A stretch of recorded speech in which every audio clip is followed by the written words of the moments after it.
Hello, hello!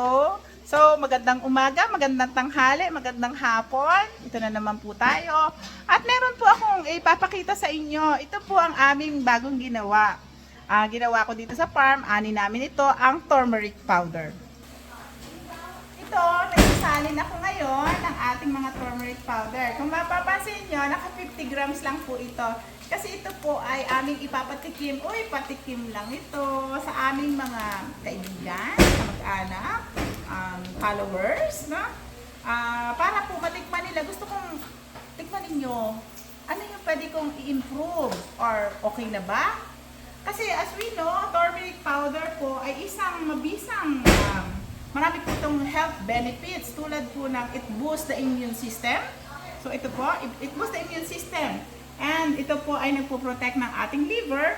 At ito po ay kung may arthritis tayo, bunga ng panlalamig, malamig yung katawan natin, malamig ang paa natin. So ito po ay isa sa mga nagiging gamot natin. Ano po? Wala po, sinabi ko naman na maaring alternative to coffee ito natin. Para for healthy